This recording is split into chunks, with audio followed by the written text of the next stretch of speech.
Fala galera, aqui é a... Calma aí, rapidão.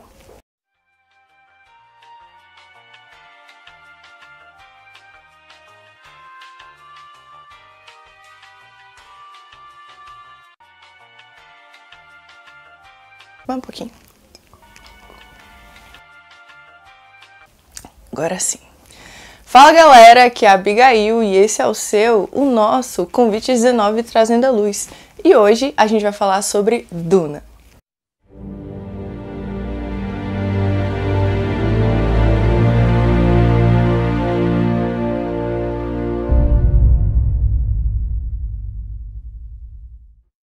Antes da gente começar essa conversa, um aviso. Esse vídeo contém spoilers fortíssimos sobre o filme e sobre o livro. Então se você ainda não assistiu ou se você ainda não leu e você não gosta de spoilers, sai daqui. O que você tá fazendo aqui, mano? Vai assistir o filme, pelo menos. Ou ler o livro também, se você gosta de ler, como eu. E aí depois você volta pra gente conversar. Mas se você não se importa com spoilers, vamos junto, tamo aí, vamos conversar sobre Duna. Bom, quando o filme estreou, lá em outubro, eu não conhecia a história, fazia a menor ideia. Mas a galera começou a lançar vídeo fazendo resenha, fazendo review do filme e tal. E eu fui assistir. Como eu disse, eu não me importo com spoilers, me julguem. Fui assistir os vídeos e eu achei interessante a história do negócio. Gostei, fui atrás. Aí eu descobri que o filme é, na verdade, uma adaptação de um livro de 1995 escrito por Frank Herbert. Aí eu achei super interessante a galera falando que essa história inspirou outras histórias muito famosas e que eu gosto muito, tipo Star Wars. Eu falei, gente, eu preciso conhecer esse negócio. Como assim eu não conhecia ainda? Fui atrás do livro. Eu li o livro antes de ver o filme. Procurei o livro, achei o livro, comecei a ler. Brasil, vocês não estão ligados, velho. A história é tão cabulosa que eu tava, tipo, escovando o dente ou tava lavando o cabelo. É muito cabelo pra lavar, viu? Ou tava lavando a louça, ou tava limpando o chão da casa. E aí eu tava pensando, caraca, mano, eu tô gastando muita água, velho. Eu tô jogando água no chão, maluco. Que desperdício de água. Gastando água pra lavar o cabelo. Não precisa lavar o cabelo. Olha o tanto de água que gasta pra lavar esse cabelo. A história me pegou desse jeito. Mas beleza, então vamos falar da história. Duna se passa num futuro muito distante. Referências. E conta a história de uma sociedade que lembra um pouco a nossa, mas ao mesmo tempo é bem diferente. É uma sociedade que meio que voltou, mas foi pra frente. É complexo, vou tentar explicar. O sistema de governo voltou a meio que ser imperialismo, mas ao mesmo tempo a tecnologia se desenvolveu, mas não como a gente esperava. Porque hoje a gente tem internet, tem Wi-Fi, estamos aí num futuro pensando em realidade virtual, em inteligência artificial. Não, gente, não tem nada disso. Em Duna, o futuro da tecnologia é totalmente diferente. Internet? Não temos. Wi-Fi? Não temos. Spotify? Não temos.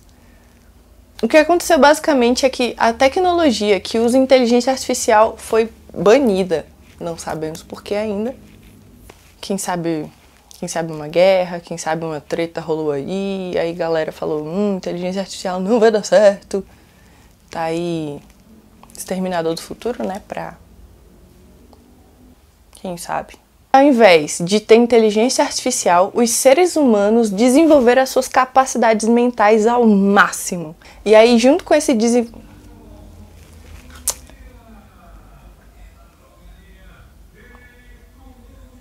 Bacana. Nice. E aí, com esse desenvolvimento das capacidades mentais, também desenvolveram essas capacidades físicas. As armas também meio que evoluíram e retrocederam, porque elas evoluíram tanto que a gente tem arma laser. Mas as defesas também evoluíram e tem o escudo. O escudo eu achei tão legal, gente. Mas essas duas tecnologias não se dão muito bem. Então, tipo, a gente tem armas avançadíssimas, mais a galera voltou a usar a espada pra lutar. Tá me entendendo? Que avançou, mas voltou. Então esse é basicamente o universo que a gente tá. O Frank Herbert, ele escreveu Duna pra ser aquela crítica social, sabe? Aquela crítica social bacanuda, assim, que a gente gosta de ver. É exatamente isso que a gente vê em Duna. Tem treta política, tem cachorro. Não sei se tem cachorro, gente. É o meu cachorro aqui, ele tá... Derruba o trem. O que foi? Quer sair? Tá, peraí. Tem treta política, questões ambientais, questões sociais, até geográficas, religiosas. Tudo que você imaginar, toda sorte de tretas e questões abordadas, tem lá. Calor, velho. Calor.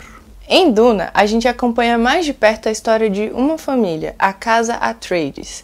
Nesse universo, como eu falei, é imperialismo, e aí as famílias nobres, elas são chamadas de grandes casas. E uma dessas grandes casas é a Casa Atreides, que é liderada pelo Duque Leto Atreides.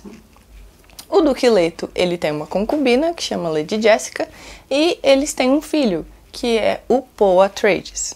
A Casa Atreides governa Caladan, mas o imperador chama eles para governar Arrakis ao invés de Caladan.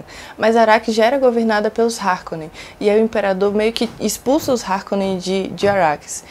E aí a Casa Atreides vai para Arrakis. Mas muito suspeito, parecia cilada, e era cilada. O Duque Leto é morto, aí Paul Atreides... Gente, se eu ficar aqui contando a história do filme todo, eu vou demorar 20 mil anos. Eu não sei se vocês tiveram essa sensação de que a história parece lenta, mas tem muita coisa acontecendo. Eu, pelo menos, que li o livro e depois vi o filme, no livro, quem dita o tempo é você, porque você tá lendo, você lê no tempo que você quiser. Quando eu fui ver o filme, eu falei, mano, já estamos tudo aqui isso acontecendo? Nossa, já deve ter 2 horas de filme, 20 minutos. É muita coisa, é muita história, é muita coisa acontecendo ao mesmo tempo. Então, tipo, é aquela sensação de que tá devagar, tá de boas, mas é muita coisa acontecendo e quando você vê já... É muito louco isso, eu achei muito louco. Inclusive, Denis Villeneuve arrasou na direção desse filme, bicho. Ele arrasou na direção desse filme. Mas também o cara é fã. Porque... Parêntese aqui, viu? Duna já foi adaptado para filme outras vezes aí no passado. Mas essas adaptações, digamos que não foram muito bem sucedidas. E aí galera falava que Duna era uma história que seria impossível de adaptar pro cinema. Mas o cara conseguiu, bicho. E ele conseguiu com louvor. E esse rolê de a história parecer que tá indo devagar, mas na verdade tem muita coisa acontecendo, também acontece em A Chegada, que também é dirigida pelo Denis Villeneuve. Gente, o nome dele é muito difícil de falar, e ainda mais eu que tenho dificuldade com a dicção aqui, que não tá me ajudando. Denis Villeneuve. O nome ainda é francês, pra facilitar a minha vida. Enfim, fecha parênteses. Quero falar com vocês agora sobre o Paul Atreides, que é o protagonista da nossa história. O Paul Atreides, ele foi ensinado e educado para ser o melhor dos melhores. Ele teve o seu pai para ensinar ele a ser um diplomata e um governante excepcional. Ele teve os melhores guerreiros do universo conhecido para ensinar ele técnica de batalha e tática. Ele teve treinamento mentat, e aqui explico para você, os mentates são os seres humanos que desenvolveram tanto as suas capacidades mentais que o cérebro deles funciona quase como um computador. Eles conseguem ver possibilidades e probabilidades, eles conseguem quase que prever o futuro usando a matemática. O Paul Atreides, ele teve treinamento mentat e ele teve treinamento Bene Gesserit, porque a sua mãe é uma Bene Gesserit. Explico também quem são. Elas são basicamente uma seita composta só de mulheres e elas também desenvolveram as suas capacidades mentais, mas de uma forma diferente. Elas usam de influências e manipulação para que as coisas aconteçam do jeito que elas querem. Então, todo mundo que é alguém na política, todo mundo que é alguém importante no governo desse universo, tem uma Bene Gesserit do lado dele. O Paul Atreides, ele foi treinado por toda essa galera e o cara é bom. Além de tudo isso, ele tem um chamado, tem alguma coisa chamando ele. Ele tem visões em sonhos, uma parada meio bizarra assim, que ele não sabe o que é até então, mas é algo muito forte que chama ele. E aí a gente entra onde eu quero conversar um pouco com vocês.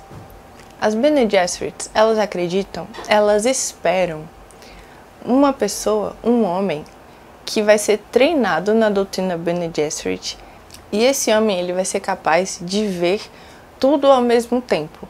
Ou seja, ele não vai estar preso ao tempo e ao espaço, ele vai poder estar em todos os lugares ao mesmo tempo, ele vai poder ver todas as coisas ao mesmo tempo. O Kwisatz Haderach, ou alguma coisa assim. E em Arrakis, o povo nativo de lá também acredita que vai vir uma pessoa que vai guiar Arrakis para um futuro melhor. Eu não falei para vocês antes, mas só comentar aqui que Arrakis é um deserto gigante. O planeta inteiro é um deserto, por isso chama Duna. A superfície do planeta inteiro é coberta de areia. É um lugar difícil de viver, viu? E o povo de Arrakis acredita que vai vir essa pessoa, que ela vai ser capaz de mudar o planeta de um deserto para um paraíso. O Lisan al-Gaib. Gente, todos os termos e as palavras dessa história são muito difíceis para eu falar. Mas enfim, o povo de Arrakis acredita que vai vir essa pessoa, o Lisan al-Gaib, a voz do mundo exterior, que vai guiar eles para esse paraíso. E o Paul Atreides, ele se encaixa nessas duas coisas. Tanto em ser o Kwisatz Haderach, o encurtador de caminhos, quanto em ser o Lisan al-Gaib, a voz do mundo exterior. Basicamente, um Messias, o escolhido, o esperado. E isso me fez lembrar da história de um outro Messias, um outro escolhido, um outro esperado. Lá no Evangelho de João capítulo 4, narra a história de Jesus encontrando uma mulher num poço. A história diz que Jesus precisava passar por Samaria. Samaria era também uma cidade do povo de Israel, mas os judeus e os samaritanos não se davam muito bem, porque os judeus não acreditavam que os samaritanos eram judeus, e os samaritanos tinham meio que a treta por causa disso, porque eles eram excluídos dos judeus e tal, então eles não se davam muito bem. Aí Jesus chegou num poço, que tem água, né, um poço de água, e aí sentou lá e ficou esperando. Aí essa mulher samaritana veio para tirar água do poço. Aí Jesus falou: "Você poderia me dar água?" Aí a mulher ficou assustada, porque ela era uma samaritana e Jesus um judeu. Aí ela falou: "Você sabe que você é judeu, né? Você sabe que eu sou samaritana. Por que você tá falando comigo?" Aí Jesus, todo misteriosinho, falou: "Se você soubesse quem é que tá te pedindo água, você ia pedir pra ele e ele te daria água viva." Aí a mulher: "Como assim? Você nem tem um negócio pra tirar água do poço, o poço é fundo, como é que você fala que vai me dar água viva?" Aí Jesus vai explicar, né? Aí ele fala: "Quem beber dessa água aqui, que tá no poço, vai ter sede de novo. Mas, se essa pessoa beber da água que eu ofereço, ela nunca mais vai ter sede. Pelo contrário, do seu interior vão surgir fontes de água a jorrar para a vida eterna." E a mulher ficou super interessada, né? "Nossa, eu quero dessa água. Como assim? Eu não vou mais precisar vir aqui buscar água todo dia para beber? Quero dessa água." E aí Jesus começou a falar coisas da vida dela que ele, sendo uma pessoa que não conhecia ela, não poderia saber. E ela falou: "Cara, você é profeta." E aí ela foi entendendo quem ele era. E no final ela fala: "Eu sei que o Messias, chamado Cristo, tá para chegar, ele tá quase aí. E ele vai explicar tudo isso pra gente." E aí Jesus fala pra ela: "Eu sou o Messias, eu que tô falando com você." Assim como em Duna, a gente deposita a nossa esperança em alguma coisa. Seja numa pessoa, seja em nós mesmos, seja em alguma situação, alguma circunstância.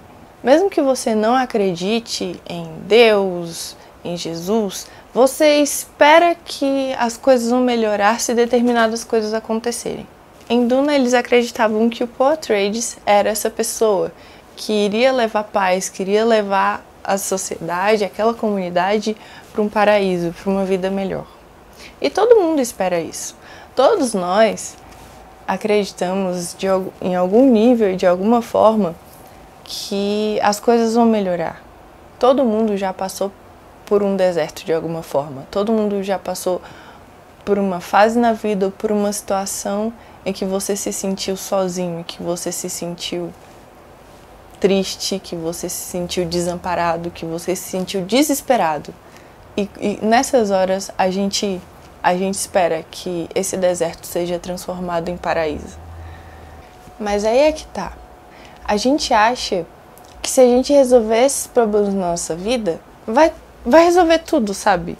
Se a gente tiver o que comer, se a gente tiver o que vestir, se a gente tiver dinheiro pra viajar, se a gente resolver os problemas da nossa vida, tipo, não brigar mais com ninguém, for uma boa pessoa, conseguir alcançar os nossos objetivos, conseguir ser uma pessoa de sucesso, a gente acha que isso vai resolver o nosso problema. Mas é isso que Jesus está querendo dizer. Se a gente beber dessa água, a gente vai ter sede de novo. Porque se a gente conseguir alcançar um objetivo, a gente vai ter outro objetivo. Se a gente chegar num lugar, a gente vai querer chegar num lugar um pouco mais alto. E aí, se a gente chega nesse lugar um pouco mais alto, a gente vai querer ir mais. E a gente quer sempre mais, a gente quer sempre mais. Se a gente bebe dessa água, a gente vai estar sempre com sede de novo. Porque isso não satisfaz. A água que Jesus oferece, ela nos satisfaz porque ela não resolve essas questões, esses problemas. Ela resolve o problema principal. Porque não adianta nada a gente querer, e não só a nossa vida é um deserto, mas a gente é um deserto. A gente está morto. A gente não tem vida. De que adianta ganhar tudo isso se a gente está sem vida? E é isso que Jesus oferece pra gente, vida de novo. 1 João, capítulo 4, versículo 9, fala assim: Foi assim que Deus mostrou seu amor por nós, enviando seu único Filho ao mundo para que a gente pudesse viver por meio dele. É só através de Jesus que a gente tem vida. No versículo seguinte, versículo 10, fala que Deus nos amou e enviou seu Filho como propiciação dos nossos pecados. Isso significa dizer que Jesus pagou o preço que a gente tinha que pagar. A gente estava longe de Deus, a gente estava morto dos nossos delitos e pecados. Mas Jesus, o Filho de Deus, veio e morreu no nosso lugar para que a gente pudesse ter vida através dele. E é nisso que consiste o amor. Não que a gente tenha amado Deus primeiro, mas que ele nos amou e que enviou seu Filho para morrer no nosso lugar. As Bene Gesserits, elas têm uma coisa que elas sempre ficam falando, a Lady Jéssica fala o tempo todo, o Paul também, que é quase um mantra para eles. E eu achei muito interessante, eu vou ler aqui para vocês. Eu não devo ter medo. Medo é o assassino da mente. Medo é a pequena morte que leva à aniquilação total. Eu enfrentarei meu medo. Permitirei que passe por cima e através de mim. E quando tiver passado, voltarei o olho interior para ver seu rastro. Onde o medo não estiver mais, nada haverá. Somente eu permanecerei. E isso é bem verdade. O medo nos paralisa. Ele nos impede que a gente faça as coisas. Ele nos impede que a gente veja as coisas de uma forma diferente ou da forma correta. Ele nos impede que a gente tente coisas novas. O medo realmente é uma coisa ruim. Mas eu talvez mudaria o final dessa frase. Quando a gente olhar para trás e olhar o caminho que a gente fez e não ver mais medo, vai sim ter uma coisa lá, o próprio Deus. Ainda em João capítulo 4, fala que Deus é amor. E no amor não há medo, ao contrário, o perfeito amor expulsa o medo. E é por causa desse amor, desse tão grande amor, que Deus enviou o seu único Filho para morrer no nosso lugar. E todo aquele que acreditar nele, acreditar que Jesus é o Filho de Deus, não vai morrer, mas vai ter a vida eterna. Bom, por hoje é só. A história de Duna vai continuar. Na verdade, esse primeiro filme é a primeira parte do primeiro livro, tem muita história para contar ainda. E a gente do Trazendo Luz vai estar aqui para trocar essa ideia com vocês, para ver a história de ângulos diferentes. E eu vejo vocês numa próxima. Tchau! E aí, com as capacidades mentais aumentadas... E aí, com esse desenvolvimento... E aí, quando...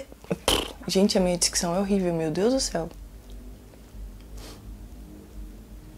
Fonos, me desculpem. Galera da Fono que estiver assistindo aí, contato, manda o WhatsApp.